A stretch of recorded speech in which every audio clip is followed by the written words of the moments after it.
वो कितनी तवज्जो दे रहे होंगे इनकी स्पीच को, जब पता हो कि ये घंटों के हिसाब से ये मेहमान है। उसका जवाब नहीं था। फिर आपने खुद इसमें फरमाया कि उन्होंने कहा कि OIC is a fail institution, is a fair organisation. Kashmir और फलस्तीन पे वो कुछ नहीं कर सके।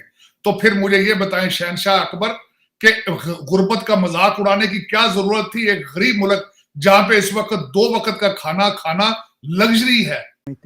भारत के साथ तल्लुकात ठीक नहीं करते। ये कश्मीर का टेंटा जो है, जिसकी वजह से ये इन्होंने अपने लिए हजार मसाइल खड़े किए, इसको खत्म नहीं करते तो ये कभी भी मसाइल इनके सीधे नहीं होंगे। क्योंकि भारत को तो इनकी कोई परवाह नहीं है, फ्रैंकली मैं आपको बता रहा हूं।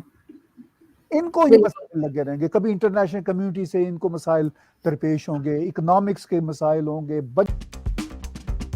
नमस्कार, जय हिंद, वंदे मातरम दोस्तों। आप देख रहे हैं वर्ल्ड ऑफ न्यूज़। दोस्तों, पाकिस्तान के अंदर ओआईसी यानी कि मुस्लिम कंट्रीज़ की बैठक चल रही है, जिसमें पाकिस्तान ने कश्मीर के ऊपर मुद्दा उठाने और कश्मीर के खिलाफ साजिश करने की कोशिश करी है। ओआईसी की मीटिंग में 57 मुस्लिम कंट्रीज़ के रिप्रेजेंटेटिव पाकिस्तान में आए हुए हैं और पाकिस्तान इस मंच को अपने कश्मीर पर गंदे मंसूबों को पूरा करने के लिए यूज़ कर रहा है। वहीं पाकिस्तान के ही कुछ समझदार पत्रकार इस पर सवाल उठा रहे हैं कि इस मीटिंग में कितने पैसे किस बात के लिए लुटाए जा रहे हैं, जबकि पाकिस्तान को इस टाइम अपनी तरक्की के लिए सोचना चाहिए।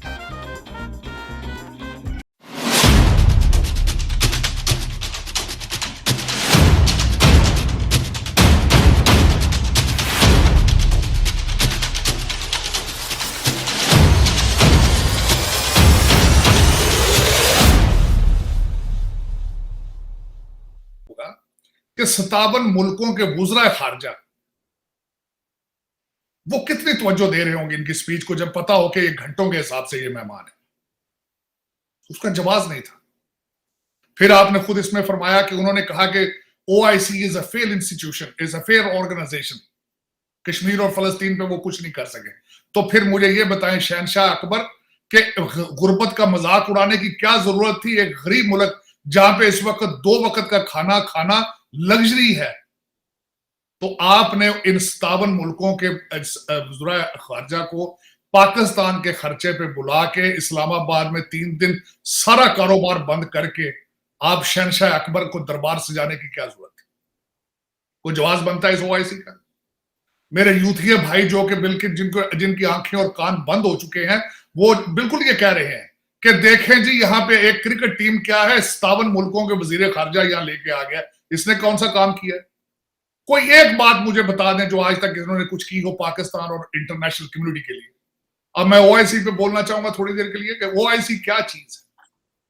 चाहे उसके ऊपर आप देखें जब से वो बनाई क्यों गई, पैरेलल एक प्लेटफॉर्म बनाने की कोशिश की गई यूनाइटेड नेशंस के लिए एक प्लेटफॉर्म बनाने की, और पहले दिन से नाकाम। ना वो बैतुल मकदस के लिए कुछ कर सके, ना फलस्तीन के लिए कुछ कर सके, ना सीरियन मुसलमानों के लिए कुछ कर सके, ना यमनी मुसलमानों के लिए कुछ कर सके, ना बर्मीज मुसलमानों के लिए कुछ कर सके, ना वीगर मुसलमानों के लिए कुछ कर सके, और ना कश्मीरियों के लिए कुछ कर सके, और आखिरी बात, ना अफगानिस्तान के लिए डॉलर दे सके। तो उनको बुला के पाकिस्तान में ये शहनशाह अकबर ने गुर्बत का मजाक क्यों उड़ाया अपने पाकिस्तान का, जहां पे 2 वक्त के खाने के लिए लोग तड़प रहे हैं। हालात आज के ये हैं कि आज इस वक्त चीमा साहब डॉलर 184 रुपए का फिर भी नहीं मिल रहा, और पेट्रोल 115 रुपए का हो चुका है।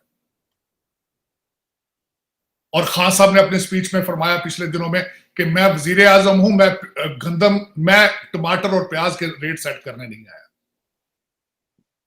हजूर, एक तरफ मेरा मकसद, एक तरफ आप कहते हैं कि आप एमएनएस के बाप हैं, तो आप इनके सुतेले में आप बाप ही बन जाए जिन्होंने वोट दिए में आपको, जो जलसों में आपके सामने आप भर भर के बसों में ले आते हैं।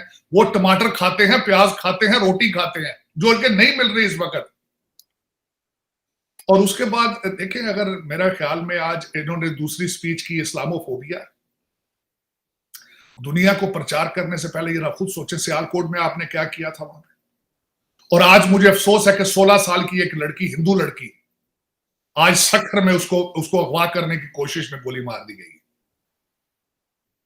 आपके घर में क्या हो रहा है इस्लामोफोबिया के साथ?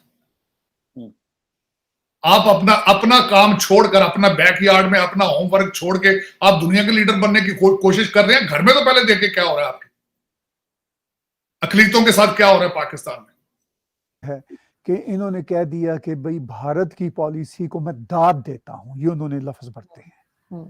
ठीक है, और जाहिर है जब भारत की इस वक्त की पॉलिसी होगी तो प्राइम मिनिस्टर नरेंद्र मोदी की पॉलिसी होगी। उन्होंने कहा मैं उनको दाद देता हूं कि वो वेस्टर्न वर्ल्ड का दबाव नहीं ले रहे, वो वही कर रहे हैं जो उनके मुल्क के लिए अच्छा है। अगर यही लैंग्वेज, मफाहमत वाली लैंग्वेज, भारत के लिए दोस्ती और भारत को सही समझने की लैंग्वेज इन्होंने शुरू दिन से अपनाई होती तो ये इतनी जिल्लत का इनको जो मसाइल इनको पड़े हैं, इकोनॉमिक जो क्रंच आया है, वो भी शायद सामना ना करना पड़ता। ये तो बज़ाहिर ऐसा ही लगता है कि पाकिस्तान आर्मी और एस्टेब्लिशमेंट को खुश करने के लिए इनका ये ख्याल था कि वो कश्मीर के मसला पे जो 70 साल का पाकिस्तान का मौक़िफ़ है, मैं उस पे डटा रहूंगा तो आर्मी इनको पसंद करती रहेगी। आर्मी कहेगी कि आर्मी कहेगी कि इमरान खान साहब आप रहें, सदा रहें इस मुल्क के वज़ीर-ए-आज़म।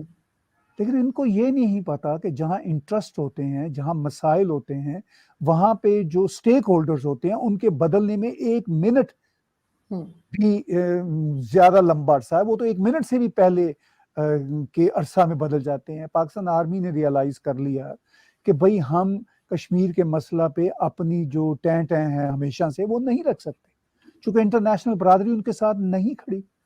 तो उन्होंने तो पिछले साल ही यूएई की मदद से बैकडोर डिप्लोमेसी के जरिए सीज फायर कर लिया। खान साहब कश्मीर करते रहे, वो एक्चुअली आर्मी जो है वो सीज फायर कर चुकी हुई है। उनकी भी यही चैलेंज होगा, उनका भी यही चैलेंज होगा। जब तक ये सब लोग पाकिस्तान की बेटरमेंट को नहीं समझते, भारत के साथ तल्लुकात ठीक नहीं करते, ये कश्मीर का टेंटा जो है जिसकी वजह से ये इन्होंने अपने लिए 1000 मसाइल खड़े किए, इसको खत्म नहीं करते तो ये कभी भी मसाइल इनके सीधे नहीं होंगे। क्योंकि भारत को तो इनकी कोई परवाह नहीं है, फ्रैंकली मैं आपको बता रहा हूं। इनको ये मसाइल लगे रहेंगे, कभी इंटरनेशनल कम्युनिटी से इनको मसाइल दरपेश होंगे, इकोनॉमिक्स के मसाइल होंगे, बजट के मसाइल होंगे, सिक्योरिटी के मसाइल होंगे। ये सिर्फ एक जो है ना कश्मीर की वजह से, जिसको ये ले भी नहीं सकेंगे, कुछ भी नहीं कर सकेंगे सिवाय ये कि वहां पे ये टेररिज्म करते रहे, जिसकी वजह से आज कश्मीर फाइल्स जो भारत में इतनी पॉपुलर मूवी चल रही है, क्योंकि वो सारे का सारा जो कश्मीरी हिंदुओं का जो मारने का पूरा प्लान था, वो तो बदकिस्मती से यहाँ से गया था ना, पाकिस्तान से वहां गया। तो बिल्कुल अब इनको अपनी राहें दुरुस्त करना होगी। अगर ये राहें दुरुस्त नहीं करते तो इसी तरह खज्जल खुआर होते रहेंगे। बने रहे हमारे साथ और देखते रहे वर्ल्ड ऑफ न्यूज़, और हमें सब्सक्राइब करना ना भूलें। जय हिंद, वंदे मातरम।